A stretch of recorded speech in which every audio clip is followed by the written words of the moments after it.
नमस्कार, आपके साथ मैं हूं समीर अब्बास। शाम के 5 बज गए हैं। भारतवर्ष का नंबर 1 बुलेटिन आप देखने जा रहे हैं। मेरे साथ निधि वसंदानी भी मौजूद हैं। शुरुआत कर रहे हैं कोलकाता की अहम खबर के साथ। कोलकाता रेप मर्डर केस से जुड़ी बड़ी खबर है। अलीपुर जेल में आरोपी संजय रॉय का पॉलीग्राफ टेस्ट कराया गया है। साइकोलॉजिकल रिपोर्ट से अब इसका मिलान किया जाएगा। जेल के अंदर ही एक आइसोलेशन रूम बनाया गया। फॉरेंसिक और सीबीआई की टीम इस दौरान यहीं मौजूद रही।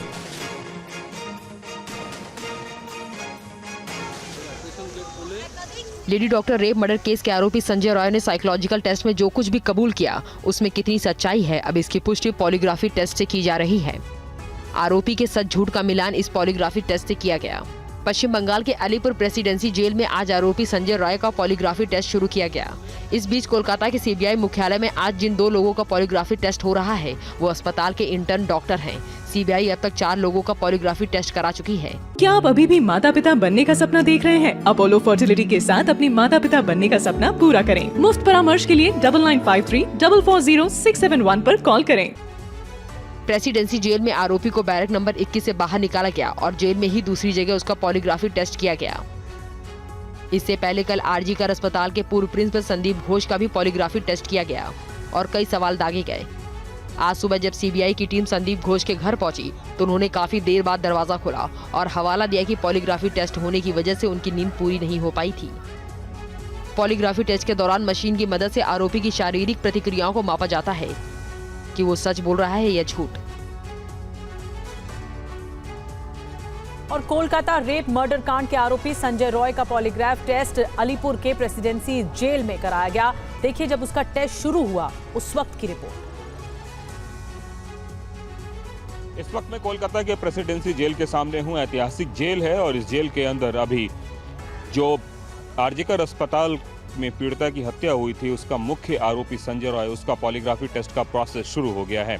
कल सीबीआई की टीम यहां पे आई थी और आके उन्होंने जेल प्रशासन से कुछ रिक्वेस्ट किए थे। रिक्वेस्ट मसलन पॉलीग्राफी टेस्ट के लिए जिन जिन चीज़ों की दरकार थी उनकी उन्होंने बाकायदा लिस्ट सौंप दी थी, जिसमें कि आइसोलेशन रूम से लेकर तमाम तरह की चीज़ें शामिल थी। कल जेल प्रशासन की ओर से सीबीआई को इस बात की जानकारी दी गई कि जो जो आपने चीज़ें हमसे मांगी है वो सारी चीज़ें हम आपको मुहैया करा देंगे। और उसके बाद आज अब से थोड़ी देर पहले सीबीआई की टीम अंदर गई है पॉलीग्राफ टेस्ट के लिए। इस पूरे मामले में 7 लोगों का पॉलीग्राफ टेस्ट होना है, जिसमें से कुछ लोगों का पॉलीग्राफ टेस्ट कल हुआ। आज संजय राय का पॉलीग्राफ टेस्ट हो रहा है। इससे कई सारी चीज़ें निकलकर सामने आएगी। आशा यह है कि सीबीआई को वो सारे तार जुड़ पाएंगे जो तार अभी इस पूरे मामले में कहीं न कहीं नहीं जुड़ पा रहे हैं और असली कातिल तक नहीं पहुंच पा रही है। तो सीबीआई का एक्शन लगातार जारी है। सीबीआई ने आज इसके अलावा कोलकाता की 15 अलग अलग लोकेशंस पर छापे मारे। सीबीआई आरजी कर अस्पताल में हुई वित्तीय गड़बड़ियों की जांच कर रही। आरजी कर अस्पताल के पूर्व प्रिंसिपल संदीप घोष सहित कथित वित्तीय गड़बड़ी में शामिल संदिग्धों के ठिकानों पर आज सीबीआई की एंटी करप्शन यूनिट ने छापे मारे। इसके लिए 4 टीमें बनाई गईं। सीबीआई की टीम सुबह 7 बजे संदीप घोष के घर पहुंच गई। सीबीआई ने आज 15 लोकेशन पर सीबीआई की रेड की गई। पूर्व प्रिंसिपल संदीप घोष के घर पहुंची सीबीआई की टीम। बेलाघाट में फॉरेंसिक विभाग के देवाशीष सोम, पूर्व सुपरिटेंडेंट संजय वशिष्ठ और मेडिकल सप्लायर विप्लव सिंह के यहाँ छापा मारा। इसके बाद सीबीआई आरजी कर अस्पताल पहुंची, जहां एडमिन ब्लॉक के साथ साथ अकाउंट विभाग भी पहुंची। सीबीआई ये भी जानना चाहती है कि वित्तीय गड़बड़ी और लेडी डॉक्टर की हत्या का कोई कनेक्शन तो नहीं है। सीबीआई ने छापा डाला है, उनके घर पे भी सीबीआई गई हुई है और एक साथ 15 जगहों पर छापे मारने का मतलब है कि सीबीआई वो कनेक्शन तलाश करना चाहती है, जिससे कि यह पता चल सके कि क्या जो पीड़िता के साथ जो कुछ भी हुआ उसमें कॉलेज का वो कौन सा शख्स इन्वॉल्व था और क्या कॉलेज में जो इरेगुलरिटी हो रही थी उसका वो विसिल ब्लोअर बनना चाहती थी, जिसकी वजह से उसके साथ ऐसा कुछ हुआ। और वित्तीय गड़बड़ियों की जांच कर रही सीबीआई के सामने संदीप घोष से जुड़ी कितनी शिकायतें हैं और एजेंसी को किस हद तक पड़ताल करनी है, देखिए इस रिपोर्ट में। सीबीआई ने आरजी कर अस्पताल में हुई कथित वित्तीय गड़बड़ियों की फाइल खोलनी शुरू कर दी है। पूर्व प्रिंसिपल पर जो आरोप लगे हैं वो मनी लॉन्ड्रिंग और क्रिमिनल ऑफेंस के दायरे में आ सकते हैं। संदीप घोष के खिलाफ पहली शिकायत, अस्पताल में कैफेटेरिया को लेकर आरोप, एक ही तारीख पर नोटशीट और कोटेशन जारी। दूसरी शिकायत, फूड स्टॉल को लेकर आरोप, बोलीदाताओं के दस्तावेज में संदेह। तीसरी शिकायत बायोमेट्रिक वेस्ट डिस्पोजल को लेकर आरोप सेंट्रल पोल्यूशन बोर्ड के नियमों का उल्लंघन। चौथी शिकायत स्किल लैब के लिए खरीदारी, आरोप एक खास कंपनी को मदद। पांचवी शिकायत एकेडमिक फंड में गड़बड़ी, आरोप तय से ज्यादा भुगतान किया। छठी शिकायत ऑक्सीजन किट की खरीद को लेकर, आरोप इमरजेंसी फंड का गलत इस्तेमाल किया। इन आरोपों की सच्चाई जानने के लिए आज सीबीआई ने अस्पताल के अकाउंट सेक्शन के स्टाफ से भी पूछताछ की है। संदीप घोष के खिलाफ पूर्व deputy superintendent doctor Akhtar Ali ने शिकायत की थी, जिसके बाद कोलकाता हाई कोर्ट ने इसकी जांच एसआईटी की जगह सीबीआई से कराने का आदेश दिया था। और इस बीच देश में महिलाओं के खिलाफ अपराध को लेकर पीएम मोदी का बड़ा बयान भी सामने आया है। महिलाओं के खिलाफ अपराध को अक्षम्य बताया है प्रधानमंत्री ने। यौन अपराधों पर फांसी और उम्र कैद की सजा होनी चाहिए। महिलाओं पर अत्याचार करने वालों को इसकी सख्त सजा मिले। दोषियों की मदद करने वाले बचने नहीं चाहिए, अपराधियों को बचाया नहीं जाना चाहिए। इन तमाम बातों का जिक्र किया है पीएम मोदी ने। देश के हर राजनीतिक दल से कहूंगा, हर राज्य सरकार से कहूंगा कि महिलाओं के खिलाफ अपराध अक्षम्य पाप है। दोषी कोई भी हो वो बचना नहीं चाहिए। उसको किसी भी रूप में मदद करने वाले बचने नहीं चाहिए।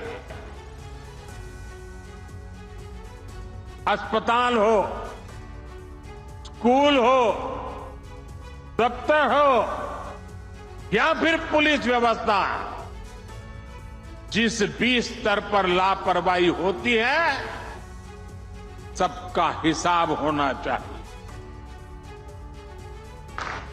ऊपर से नीचे तक मैसेज एकदम साफ जाना चाहिए, ये पाप अक्षम्य है।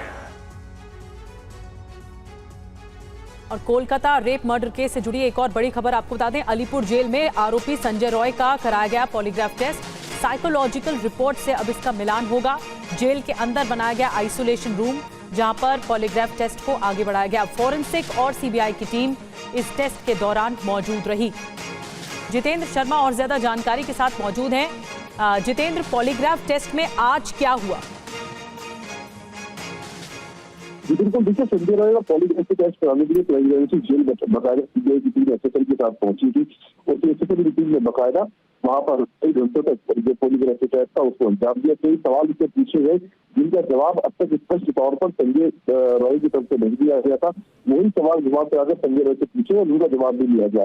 साइकोलॉजिकल टेस्ट के दौरान जो संजय रॉय के जवाब थे और पॉलीग्राफी टेस्ट के दौरान एक सवालों के जवाब दिए, इन दोनों का मिलान करके जो आगे की जांच की दिशा है वो तय की जाएगी।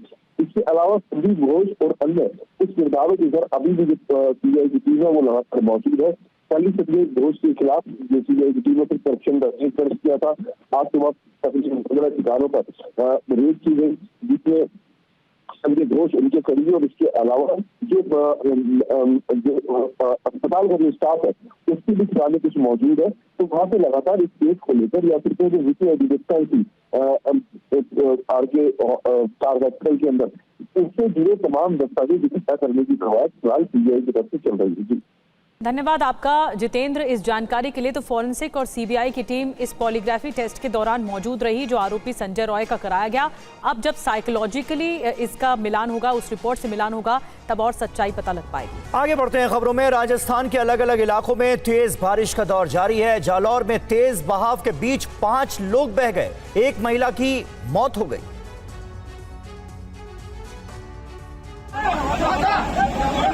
वीडियो में देखा जा सकता है कि कैसे कड़ी मशक्कत के बाद श्रद्धालुओं को तेज बहाव के बीच बचाया गया। एक तरफ पानी का उफान है तो दूसरी तरफ इसी रस्सी का आस।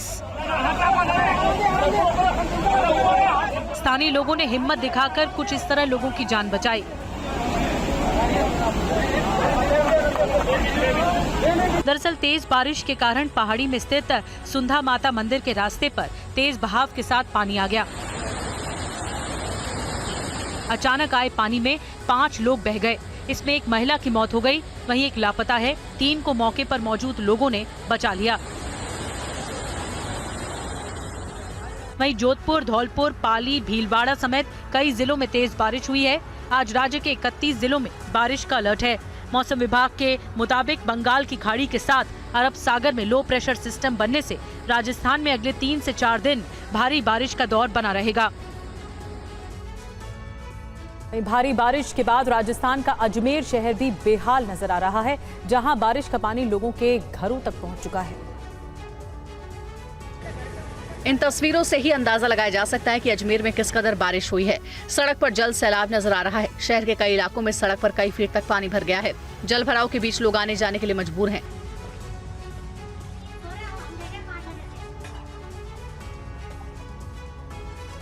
दरअसल अजमेर में भी पिछले हफ्ते से ही लगातार बारिश हो रही है, जिसकी वजह से लोगों की मुसीबतें काफी बढ़ गई हैं। मौसम विभाग की तरफ से अजमेर, कोटा समेत कई जिलों में आज और कल बारिश को लेकर अलर्ट जारी किया गया है। 26 अगस्त को कई जिलों में तेज बारिश हो सकती है। वहीं उदयपुर में भी लगातार तेज बारिश हो रही है। बारिश के बीच कई जगहों पर लोगों को जल भराव से जूझना पड़ा।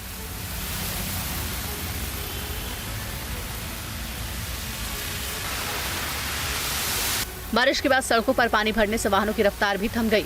मौसम विभाग ने उदयपुर को लेकर भी अलर्ट जारी किया है, जिसमें कहा गया है कि उदयपुर के साथ साथ आसपास के इलाकों में अगले 2 दिन तेज बारिश हो सकती है। और गुजरात में सूरत के मांगरोल के गुंडीकुआ गांव के पास तेज पानी में एक बाइक सवार युवक फंस गया, जिसके बाद कड़ी मशक्कत कर उसे पानी से बाहर निकाला गया। तस्वीरों में देखा जा सकता है कि एक तरफ जहां तेज बहाव है, वहीं तेज बहाव के बीच बाइक सवार युवक पानी से होकर निकलने की कोशिश करता है, लेकिन युवक फंस जाता है, जिसके बाद युवक को स्थानीय लोगों ने रस्सी के सहारे पानी से बाहर निकाला। दरअसल सूरत और आसपास के इलाकों में लगातार तेज बारिश हो रही है। तेज बारिश की वजह से कई इलाकों में जल निकासी नहीं होने की वजह से जल भराव से लोगों को जूझना पड़ रहा है। वहीं सूरत में तापी नदी का रौद्र रूप दिखाई दे रहा है। नदी उफान पर है। तापी नदी दोनों किनारों पर लबालब बह रही है। उकाई बांध का स्तर 335 फीट को बनाए रखने के लिए सिंचाई विभाग ने उकाई बांध से तापी नदी में शनिवार दोपहर बाद से ही 1,25,000 क्यूसेक पानी छोड़ने का फैसला किया, जिसके बाद तापी नदी के जलस्तर में काफी ज्यादा वृद्धि दर्ज की गई। बढ़ते जलस्तर को देखते हुए आपदा विभाग ने सूरत महानगर पालिका और कलेक्टर कार्यालय को सूरत के बाढ़ग्रस्त इलाकों पर लगातार निगरानी रखने के निर्देश दिए हैं। और गुजरात में एक बार फिर से मौसम का मिजाज बदल चुका है। कई जिलों में जोरदार बारिश हो रही है। तस्वीरें गुजरात के वलसाड जिले की है, जहां लगातार मूसलाधार बारिश हो रही है। अंडरपास में पानी भर चुका है। सड़कों पर जल भराव है। जल भराव के बीच लोगों को आने जाने में परेशानी का सामना करना पड़ रहा है। 8 घंटों में 8 इंच बारिश से जनजीवन अस्त व्यस्त हो गया है। शहर के कई निचले इलाकों में पानी भर गया है।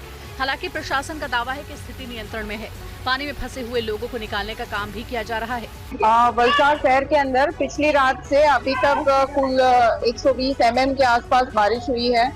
साथ में ही जो ऊपरवास के जो विस्तार है उसमें भी बारिश हो रही है, तो उसको ध्यान में रखते हुए यहाँ पे कश्मीर नगर जो है वलसाड का, उसमें पानी बढ़ना शुरू हो गया है, तो स्थलांतर जो है लोगों को यहाँ से शिफ्टिंग किया जा रहा है। सूरत में भी लगातार हो रही बारिश से जनजीवन पर असर पड़ा है।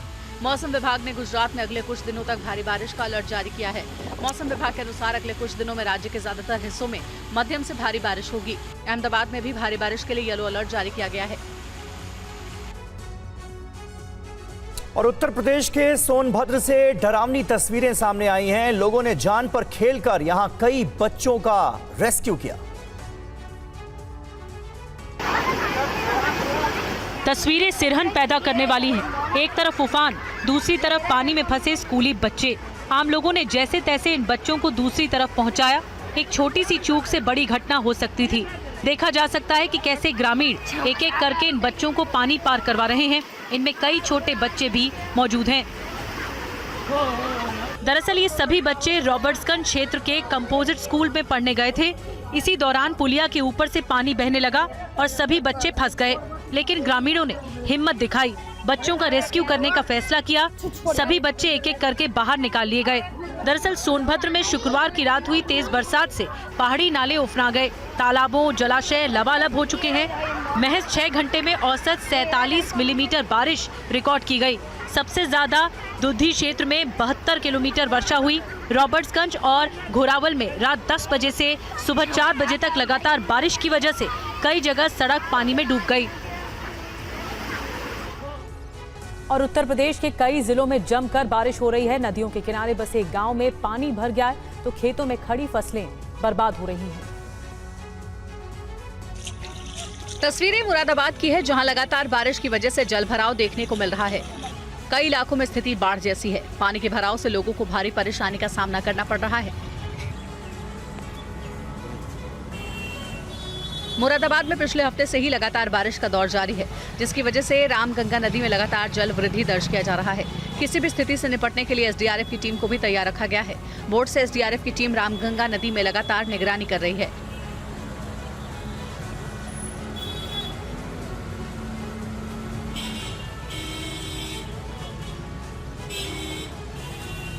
गोंडा में भी घाघरा नदी के लगातार बढ़ते जलस्तर के कारण तटीय इलाकों में रह रहे ग्रामीण अब ऊंचे स्थानों पर जाने और पलायन करने को मजबूर हैं।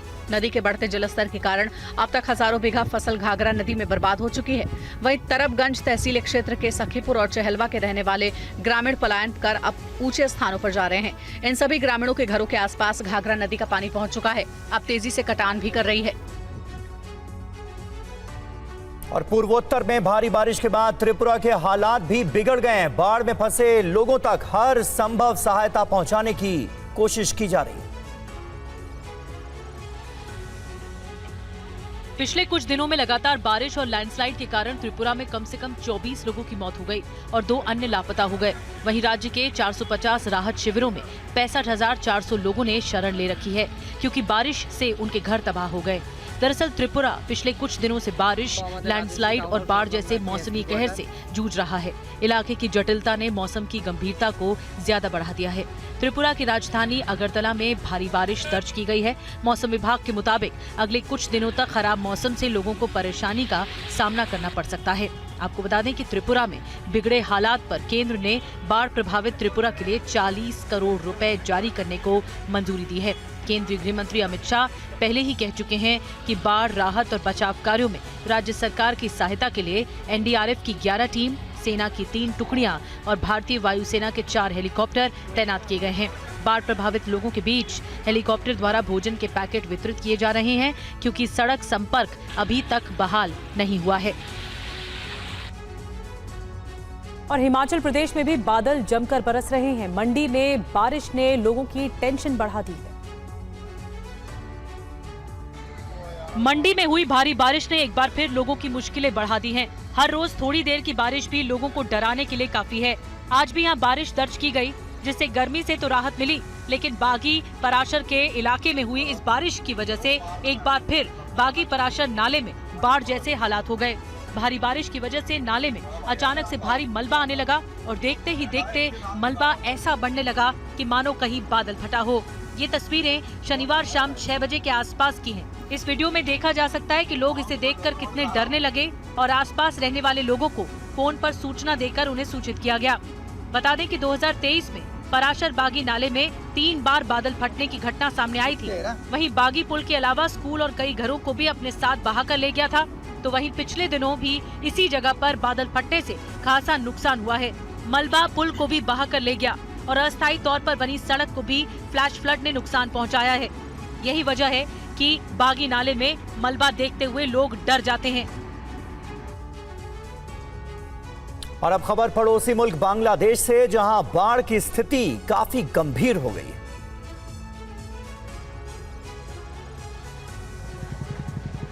तस्वीरें बांग्लादेश के अलग अलग इलाकों की है। तस्वीरों से यहां बाढ़ की भयावहता का अंदाजा लगाया जा सकता है।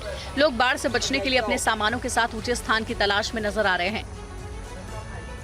सड़कों पर कई फीट तक पानी नजर आ रहा है। पौष इलाकों का भी हाल बेहाल है। महिलाएं, बच्चे राहत शिविर में रहने के लिए मजबूर हैं। खाने पीने का सामान भी बांटा जा रहा है, लेकिन ये पर्याप्त नहीं है। बाढ़ से प्रभावित लोगों में भारी आक्रोश भी नजर आ रहा है। लोगों का आरोप है कि सरकारी मदद नहीं मिल रही है।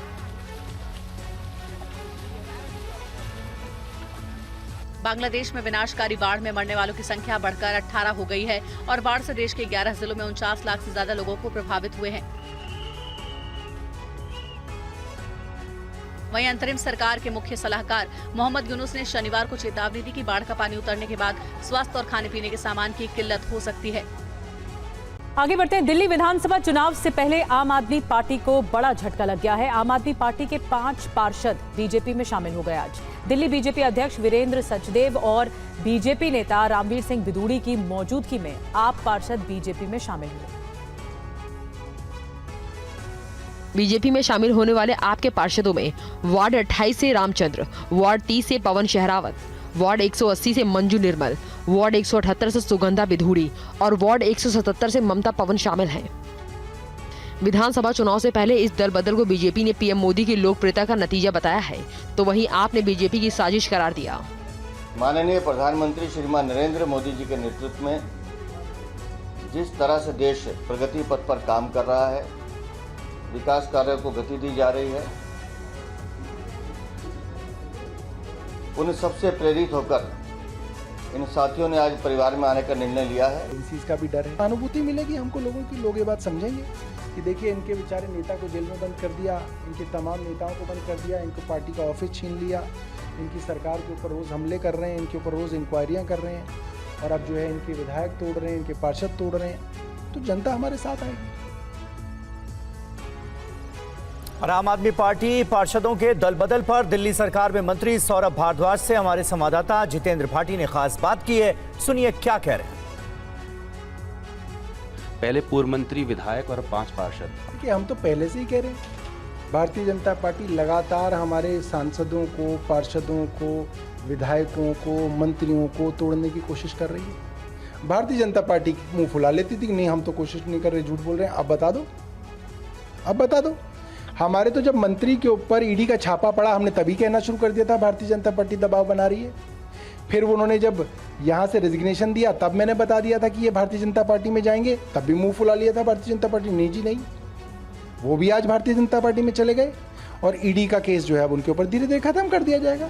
तो ये सब तो भारतीय जनता पार्टी लगातार कर रही है और सिर्फ दिल्ली में नहीं, हर जगह करने की कोशिश कर रही है। आप कह रहे हैं डर का माहौल है, वो डर क्या एजेंसीज का मान रहे हो, किसी और चीज़ का मान रहे हो? देखिए एजेंसीज का भी डर है। अब आप देखिए ना, जब 1100 पेड़ इलीगली काट दिए गए, किसी अफसर की हिम्मत नहीं कि वो एलजी को ये बता दें कि आप ये इलीगल काम कर रहे हैं, तो आप सोच सकते हैं पार्षद तो बहुत छोटी मोटी चीज़ है। हरियाणा चुनाव की तारीखों का ऐलान हो गया, लेकिन बीजेपी के कुछ नेता कह रहे हैं कि जो 1 अक्टूबर को होने हैं उसे टाल दीजिए, क्योंकि छुट्टी वाला टाइम होगा, लोग कम वोटिंग करेंगे। मेरा भारतीय जनता पार्टी सवाल है कि भाई वो तो तुम टाल दोगे, मगर तुम लोगों ने तो वो जो है बाबा राम रहीम की जमानत करा ली है, वो पेरोल पे ले आए हो तुम बाहर पे, तो वो तो हर चुनाव से बिल्कुल पहले आते हैं, बीजेपी का समर्थन करते हैं। अब वो तो बाहर आ गए और तुम चुनाव टाल दोगे, फिर ये कैसे होगा? फिर दोबारा करानी पड़ेगी तुम्हें। तो ये भी देख लो, मेरी भारतीय जनता पार्टी को यही है कि भाई उसको भी देख लो कि वो दोबारा फिर आ पाएंगे नहीं आ पाएंगे बाहर। आम आदमी पार्टी भी चुनाव लड़ रही है, टालते हैं या मांग है, तो उसको लेकर आपका क्या कहना है? हमें क्या फर्क पड़ता है? हमें कोई फर्क नहीं पड़ता, इनका अपना चुनाव आयोग है, ये जब चाहे कराएंगे, हमारे कहने से कुछ फर्क कोई ना पड़ता। आखिरी सवाल, अब बहुत समय से आम आदमी पार्टी सवाल खड़ी करते रही है और सवाल की मांग की है कि ओल्ड पेंशन स्कीम लेके आए, लेकिन सरकार अब यूनिफाइड पेंशन स्कीम लेके आई है, इसको आप कैसे देख रहे हैं? देखिए सरकार बैकफुट पे है, सरकार को पता है कि उनकी योजनाएं लोगों में पसंद नहीं की जा रही। न्यू पेंशन स्कीम का ढोल कितना ही बजाया, लोगों को पता है कि ये गलत है। ऐसे ही अग्निवीर का ढोल ये लगातार बजा रहे हैं, आप आज सुन लो, ये उसको भी वापस लेंगे। और पेंशन स्कीम जो हम कह रहे हैं वो ओल्ड पेंशन स्कीम है, ओल्ड पेंशन स्कीम पे सरकार को आना पड़ेगा और अगर सरकार उस पर नहीं आई तो सरकार को जाना पड़ेगा। प्रधानमंत्री नरेंद्र मोदी आज महाराष्ट्र के जलगांव में लखपति दीदी सम्मेलन में शामिल हुए। प्रधानमंत्री मोदी ने इस सम्मेलन में देश भर से आए हजारों लखपति दीदियों से बात भी की है। इस मौके पर पीएम मोदी ने 11 लाख लखपति दीदियों को प्रमाण पत्र दिया। पीएम मोदी ने कार्यक्रम के दौरान 4 लाख से ज्यादा स्वयं सहायता समूह के 48 लाख सदस्यों को लाभ पहुंचाने के लिए 5000 करोड़ रुपए का लोन भी जारी किया। पीएम मोदी ने महिला सशक्तिकरण के लिए किए जा रहे खास सरकारी प्रयास की भी बात कही। आज तीनों सेनाओं में महिला अफसर तैनात हो रही है, फाइटर पायलट तैनात हो रही है, सैनिक स्कूलों में, सैन्य अकादमियों में बेटियों को दाखिला मिल रहा है। जो हमारी पुलिस फोर्स है, जो हमारे अर्धसैनिक बल है, उनमें बेटियों की संख्या में बहुत बड़ी वृद्धि हुई है। गांव में कृषि और डेयरी सेक्टर से लेकर स्टार्टअप क्रांति तक आज बड़ी संख्या में बेटियां बिजनेस मैनेज कर रही हैं। और प्रधानमंत्री नरेंद्र मोदी ने आज मन की बात कार्यक्रम के जरिए देशवासियों को संबोधित किया। इस मौके पर पीएम ने देश की उपलब्धियां गिनाई तो वहीं बिना पॉलिटिकल बैकग्राउंड वाले युवाओं से राजनीति में आने की अपील भी की। पीएम ने कहा कि इससे लोकतंत्र मजबूत होगा। मुझे उम्मीद है कि अब हमारे सामूहिक प्रयास से ऐसे युवा जिनका कोई पॉलिटिकल बैकग्राउंड नहीं है, वे भी राजनीति में आगे आ सकेंगे। उनका अनुभव और उनका जोश देश के काम आएगा। साथियों, स्वतंत्रता संग्राम के दौरान भी समाज के हर क्षेत्र से ऐसे अनेकों लोग सामने आए थे जिनकी कोई राजनीतिक पृष्ठभूमि नहीं थी। उन्होंने खुद को भारत की आजादी के लिए झोंक दिया था। आज हमें विकसित भारत का लक्ष्य पाने के लिए एक बार फिर उसी स्पिरिट की जरूरत है। मैं अपने सभी युवा साथियों को कहूंगा, इस अभियान से जरूर जुड़े। आपका ये कदम अपने और देश के भविष्य को बदलने वाला होगा।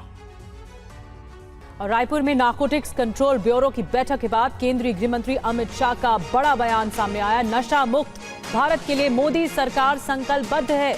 नशे के खिलाफ लड़ाई को शिद्दत और जुनून के साथ लड़ना होगा। नारकोटिक्स से कमाया पैसा देश को बर्बाद करने में लगा है। आतंकवाद और नक्सलवाद में इस्तेमाल होता है। अब एक नीति की जरूरत है। ये बड़ी बातें कही अमित शाह की ओर से। अमित शाह ने क्या कुछ कहा है, आपको सुनवाते हैं। तो एक और तो हमारी युवा पीढ़ी को बर्बाद करना, हमारी नस्ल को बर्बाद करना लक्ष्य है, और दूसरी ओर देश की सुरक्षा के साथ जुड़े हुए सारे पहलुओं को नारकोटिक्स के विदेश से अर्जित किए हुए धन से प्रभावित करना भी लक्ष्य है।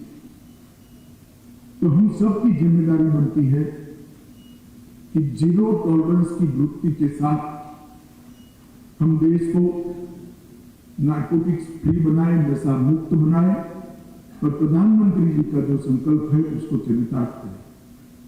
आज यहाँ नारकोटिक कंट्रोल ब्यूरो के रायपुर जोनल यूनिट का वर्चुअल उद्घाटन हुआ। 5000 वर्ग फीट में फैला हुआ ये ऑफिस नारकोटिक्स कंट्रोल के लिए अपने आप में कंप्लीट ऑफिस है। और ओपीएस यानी ओल्ड पेंशन स्कीम को लेकर रविशंकर प्रसाद ने कांग्रेस पार्टी पर हमला बोला है। कहा है केवल घोषणा करने वाली पार्टी बनकर रह गई है कांग्रेस। राहुल गांधी बताएं, हिमाचल और कर्नाटक में ओल्ड पेंशन स्कीम क्यों लागू नहीं की गई। लोकसभा चुनावों में मैनिफेस्टो तक में कांग्रेस ने ओपीएस का जिक्र नहीं किया। खटाखट आजकल खामोशी में बदल गई है। राहुल जी अगर कुछ बोलते हैं तो किया भी कीजिए। ये बीजेपी की तरफ से सवाल उठाए हैं रविशंकर प्रसाद। ये घोषणा वाली पार्टी कांग्रेस पार्टी सिर्फ घोषणा ही करेगी, घोषणा के अमल में लाने का भी कभी काम करेगी। आज भारतीय जनता पार्टी के राष्ट्रीय मंच से एक हम सवाल करना चाहते हैं।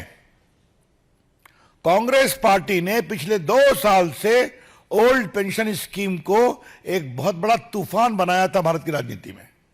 याद करिए आप। समझ सो कि राहुल गांधी प्रियंका जी हो गई तो उनसे भी कहा दिया गया हिमाचल के चुनाव में कि हम ओल्ड पेंशन स्कीम को लागू करेंगे। जो हमारे दिल्ली के पत्रकार गए होंगे उनको याद होगा, उनके पुराने रील्स को निकाल लीजिए। राहुल गांधी से सवाल नंबर 1, आपकी सरकार ने हिमाचल में अभी तक ओल्ड पेंशन स्कीम लागू किया क्या? मैं फिर पूछ रहा हूं भाजपा के राष्ट्रीय मंच से, Congress party in general and Rahul Gandhi in particular, please tell the nation, did you implement the old pension scheme as promised in the Himachal election? हम इसका जवाब जानना चाहेंगे उनसे। आपने कर्नाटक के चुनाव में बहुत चालाकी कर दी। वहां क्या कहा आपने कि हम 2006 के पहले के जो कर्मचारी हैं उन्हीं के बारे में करेंगे। उनकी संख्या कितनी है? सिर्फ 13,000। समझे आप? चुनाव हुआ लास्ट ईयर और देंगे खाली 6 के पहले रिटायर होने वाले कर्मचारियों को। तेलंगाना में तो मैंने सुना है कि वहां हल्के से कहा गया। और अभी जो 24 के लोकसभा का चुनाव हुआ उसमें तो मैनिफेस्टो में मेंशन करने की भी शर्म नहीं बची। मैं रिपीट कर रहा हूं, the Congress party has become so very of the palpable falsehood of his assurance about pension that it could not muster the courage to include that as a part of its manifesto in the Lok Sabha election. Rahul ji क्या करते हैं भाई? कितना झांसा देते रहते हैं। कभी तो सही बोलिए, और बोलिए तो कर दीजिए, और नहीं करते हैं तो मत बोलिए। हमने तो नहीं कहा आपको बोलने के लिए। लोकसभा में नेता प्रतिपक्ष राहुल गांधी ने जाति जनगणना को लेकर प्रयागराज में बड़ा बयान दिया है। कहा, भागीदारी से पहले आबादी का पता होना चाहिए। जाति जनगणना की बात राजनीति के लिए नहीं होनी चाहिए। संविधान के सम्मान और उसकी रक्षा कार्यक्रम में प्रयागराज पहुंचे राहुल गांधी ने जाति जनगणना का मुद्दा एक बार फिर उठाया। राहुल ने कहा कि जाति जनगणना होकर ही रहेगा। जनता ने घंटी बजा दी है, अगर मोदी नहीं करवाएं तो कोई दूसरा प्रधानमंत्री इस काम को करेगा। आप लिख लो, अगर कोई सोचे कि जाति जनगणना को रोका जा सकता है या 50% बैरियर को रोका जा सकता है, मैं आपको बता रहा हूं, सपने देख रहा हूं, ये होगा ही होगा, इसको रोका नहीं जा सकता है। राहुल गांधी ने पीएम मोदी पर तंज कसते हुए कहा कि मोदी जी राजा महाराजा वाला मॉडल लाने की कोशिश कर रहे हैं। तो मोदी जी मॉडल चलाने की कोशिश कर रहे हैं, महाराजा वाला, वो शहंशाह वाला मॉडल। हमने मोदी जी को ये करवा दिया।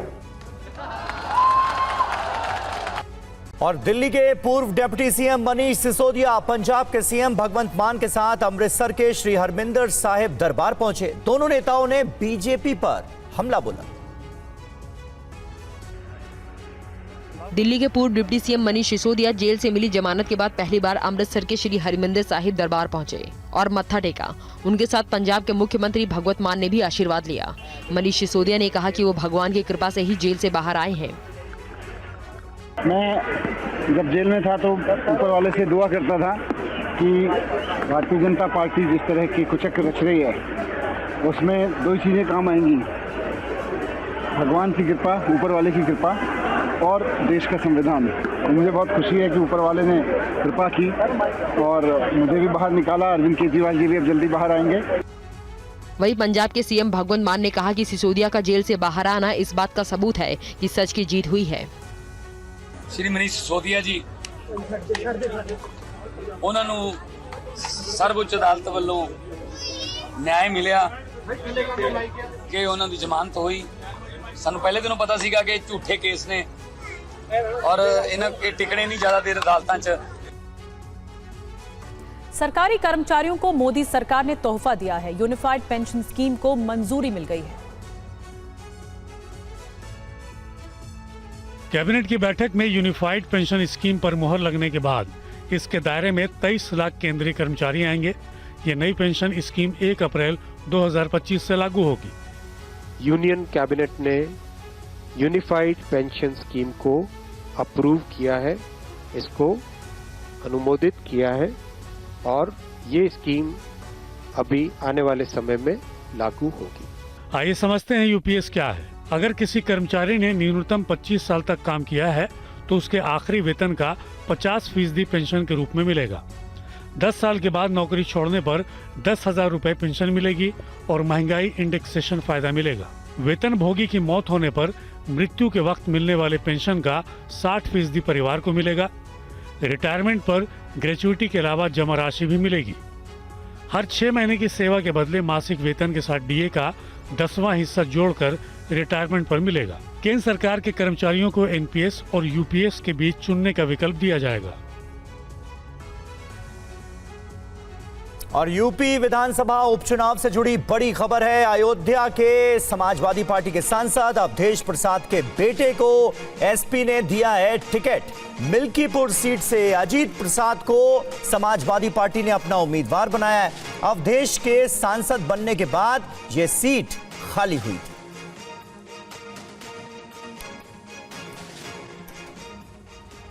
यूपी के बिजनौर में एक ट्रेन 2 हिस्सों में बंट गई। 4 किलोमीटर का सफर तय करने के बाद ट्रेन को रोका गया।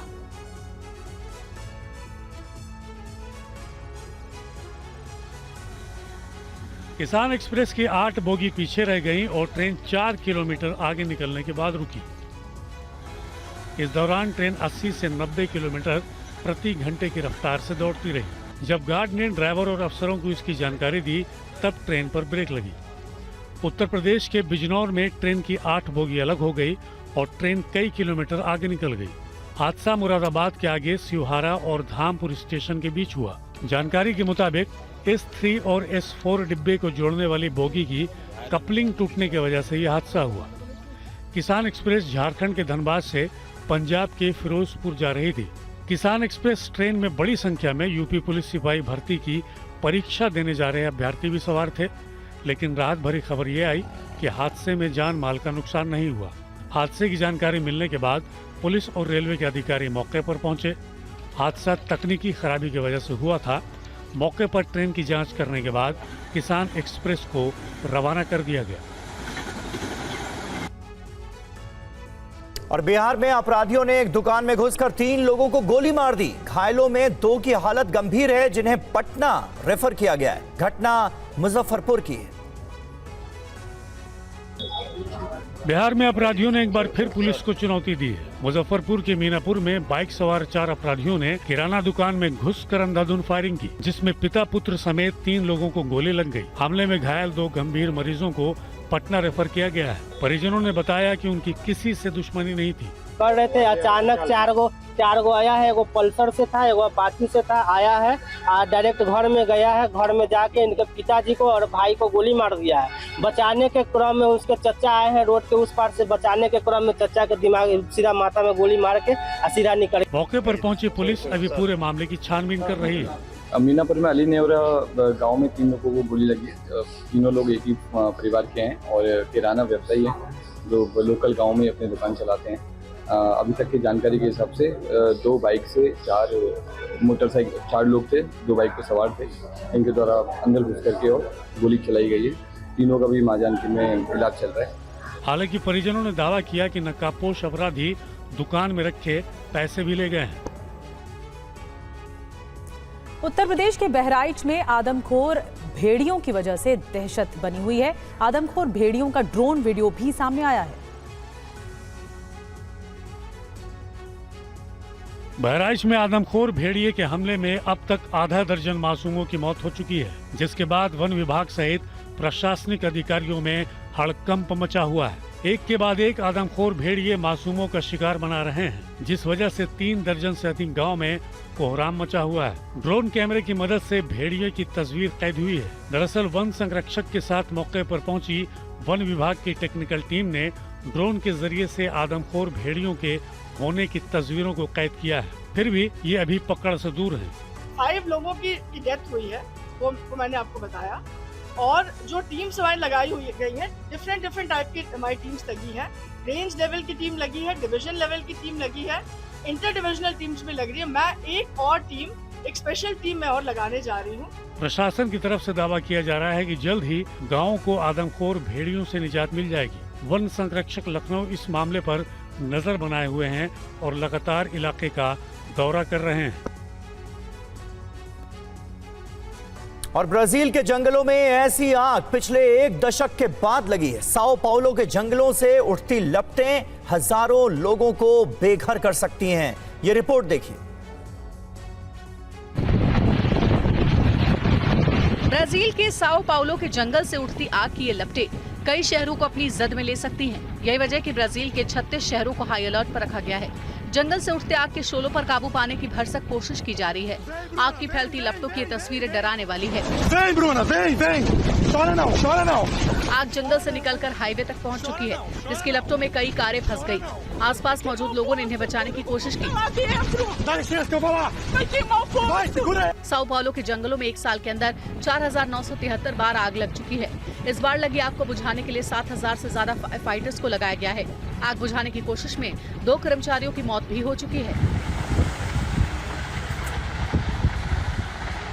ब्राजील के जंगलों में हीट वेव की वजह से आग लगने की घटना होती है। बताया जा रहा है कि पिछले 1 दशक में ये सबसे भयावह स्थिति है।